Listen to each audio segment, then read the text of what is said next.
नमस्कार। स्वागत है आप सभी का इस चैनल पर। पिछले कुछ कार्य दिवसों में कुछ ज्यादा व्यस्तता होने के कारण मैं आप लोगों के समक्ष उपस्थित नहीं हो पाया। उसके लिए मैं माफी चाहता हूं और मैं इतने दिनों में आप सब लोगों के लिए कामसूत्र किताब मैं ढूंढ कर लाया हूं।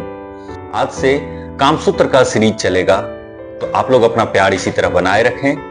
तो आज हम लोग कामसूत्र के अनुसार धर्म, अर्थ, काम और मोक्ष के बारे में जानेंगे। तो चलिए शुरू करते हैं। भारतीय सभ्यता की आधारशिला चतुर्वर्ग धर्म, अर्थ, काम और मोक्ष है। मनुष्य की समस्त अभिलाषाएं इन्हीं चारों में अंतर्निहित रहती हैं।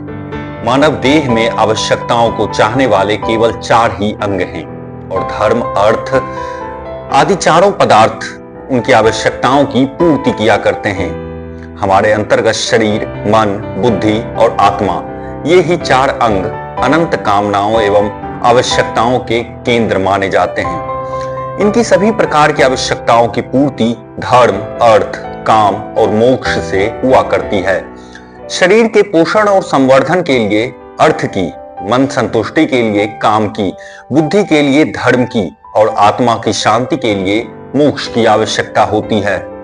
ये आवश्यकताएं अनिवार्य हैं, क्योंकि बिना भोजन वस्त्र के शरीर कृश और निष्क्रिय बन जाता है। बिना काम के मन कुंठित और निकम्मा बन जाता है। बिना धर्म के बुद्धि भ्रष्ट हो जाती है और बिना मोक्ष के आत्मा पतित बन जाता है। बुद्धि का ज्ञान से समवाय संबंध रहता है।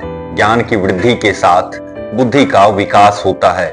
एक मानी में बुद्धि और ज्ञान एक ही पदार्थ के 2 भाग हैं। जिस प्रकार बुद्धि और ज्ञान का संबंध है, उसी प्रकार धर्म और ज्ञान भी एक ही पदार्थ के 2 भाग हैं। क्योंकि ज्ञान की वृद्धि के साथ ही धर्म की वृद्धि हुआ करती है। धर्म में ज्ञान का जितना अंश रहता है और ज्ञान में धर्म का जितना अंश रहता है, उसी के अनुसार बुद्धि में स्थिरता हुआ करती है। जिस प्रकार धर्म से बुद्धि का संबंध है, उसी प्रकार शरीर का अर्थ से, मन का काम से और आत्मा का मोक्ष से संबंध है। इन्हीं अर्थ, धर्म, काम में मनुष्य के जीवन, रति, मान, ज्ञान, न्याय, स्वर्ग आदि की समस्त कामनाओं का समावेश होता है। तात्पर्य यह है कि जीवन की अभिलाषा अर्थ में, स्त्री पुत्र आदि की काम में, यश, ज्ञान और न्याय की धर्म में और परलोक की कामना मोक्ष में समाहित होती है। इस तरह चारों पदार्थ एक दूसरे के आधार और आधेय बन जाते हैं, क्योंकि अर्थ भोजन वस्त्र के बिना शरीर की स्थिति नहीं रह सकती और ना काम के बिना शरीर ही उत्पन्न हो सकता है। बिना शरीर के मोक्ष साधन नहीं हो सकता और मोक्ष साधन के बिना अर्थ और काम को सहयोग और सहायता नहीं मिल सकती है। इसलिए मोक्ष की सच्ची कामना रखकर ही अर्थ और धर्म का उपभोग करना चाहिए। यदि मोक्ष की सच्ची कामना के बिना अर्थ और काम का उपभोग कोई करता है, तो वो स्वार्थी और कामी है, समाज और राष्ट्र का शत्रु है।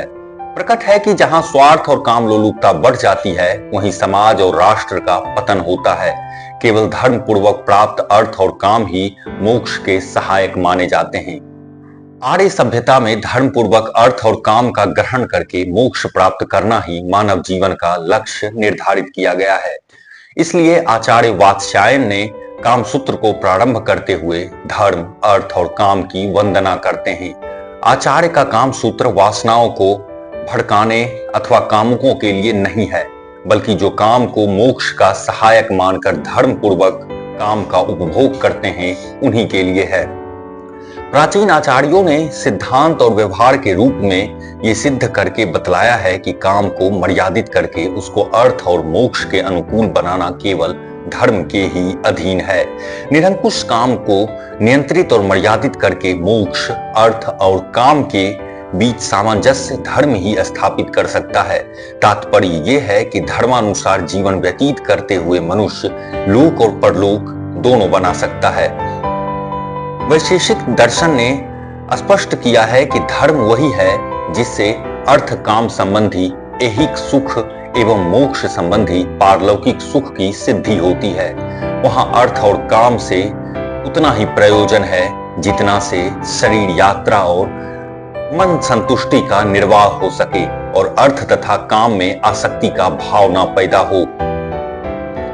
धर्म वो नियम है जो लोक और परलोक के बीच सामंजस्य स्थापित करता है, जिसके द्वारा अर्थ, काम और मोक्ष आसानी से मिल जाते हैं।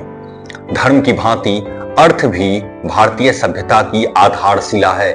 जब तक मनुष्य अर्थ शुद्ध नहीं होता तब तक उसे मोक्ष हरगिज नहीं मिल सकता। जिस प्रकार आत्मा के लिए मोक्ष की आवश्यकता है, बुद्धि के लिए धर्म की आवश्यकता है और मन के लिए काम की आवश्यकता होती है, उसी प्रकार शरीर के लिए अर्थ की भी आवश्यकता हुआ करती है। मोक्ष की आवश्यकता तो केवल मनुष्य को ही हुआ करती है, किंतु अर्थ और काम के बिना चराचर जगत के किसी भी जीव का निर्वाह संभव नहीं है। धर्म और अर्थ की भांति काम भी हिंदू सभ्यता का आधार है। ये भी धर्म और अर्थ की भांति मोक्ष का सहायक है। यदि काम को नियंत्रित और मर्यादित ना किया जाए तो अर्थ कभी मर्यादित नहीं हो सकता और बिना अर्थ मर्यादा के मोक्ष नहीं मिल सकता। इसलिए भारतीय ऋषियों आचार्यों ने काम के विषय में बहुत गंभीरता से विचार किया है। संसार के किसी भी साहित्य में अभी तक अर्थ शुद्धि के मूल आधार काम पर उतनी गंभीरता और सूक्ष्मता से विचार नहीं किया गया है जितना कि भारतीय साहित्य में हुआ है। काम एक महती मानसिक शक्ति है।